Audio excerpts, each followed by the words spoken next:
Joshua Gill told me there's a mine in Tennessee been dug out for 200 years. The lambs burning there seem to vanish in thin air.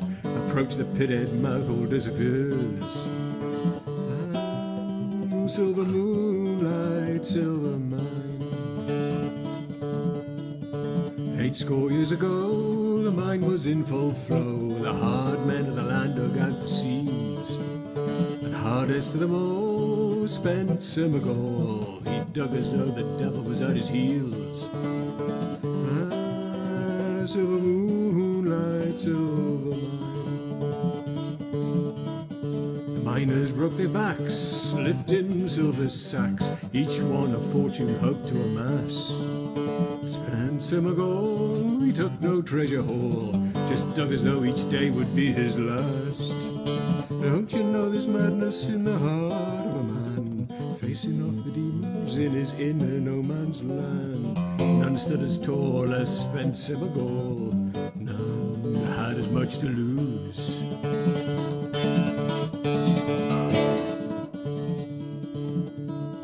Some said Spencer had gone a little mad, his wife and son cut down on Indian plains. Others said the costs of a fortune won and lost driven him to the borders of insane. And silver moonlight, silver mine. It was 1848, the miners working late on an icy winter's afternoon. The last shift bell rang out and the watchman gave a shout, "Indians, get your ammunition!" And silver moonlight, silver mine.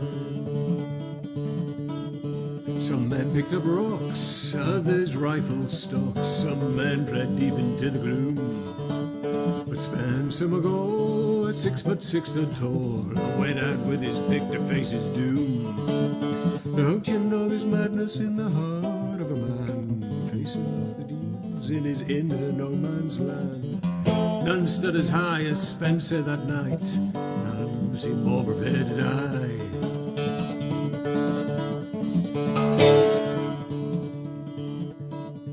One by one they fell, the miners in that hell, the warrior braves had found a way inside. But Spencer McGall would be the last to fall, he swung his pick as arrows he denied. And silver moonlight, silver mine. To horror and dismay, the warriors found no way they could fell the giant in their path.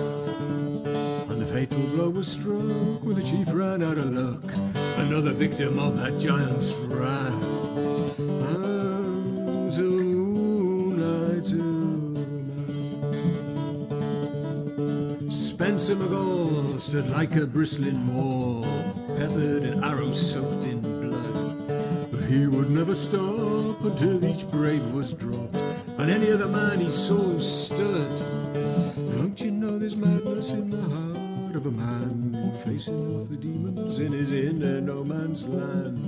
Some say McGall had sold his deaded soul to the devil who came to take his due.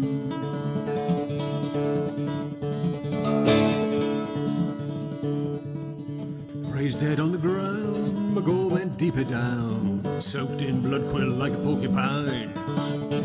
Everybody found in the darkness underground, he slaughtered them like cattle in a line. Silver moonlight, silver mine. Miners lying still, he found the boy Jack Gill, quivering behind a silver truck. But he gave a ghastly wheeze and dropped down to his knees and called to the devil, take a look. Silver moonlight, silver mine. Sure enough he came, Lucifer by name, emerging from the red-hot smoking vaults. Terrible to see, the boy wept for pity, but Spencer just gave an evil laugh. Take the souls of all the men I've slaughtered today, take them in exchange for that weak soul I signed away.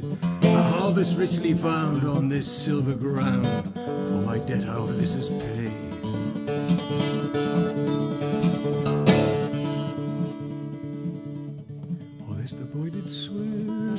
true and fair, witness to a most desperate trade.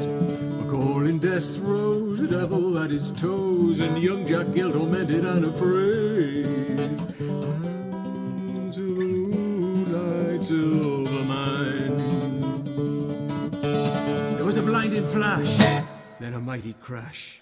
Young Jack Gill was lifted to his feet. The next thing that he knew, it seemed his body flew, flying through the tunnel in hellish heat. And the moonlight silver mine. Found himself outside, the devil he denied, another soul among those fallen men. If you believe the tale he told, wide-eyed and pale, most thought his sanity was spent. But take a walk down Silver Creek on any moonlit night, you might see lanterns flashing and pale figures in moonlight. Great-great-grandpa Gill related this tale's ill. Joshua, he told it all to me. Joshua, he told it all to me. And silver moonlight, silver mine. Silver moonlight, silver mine.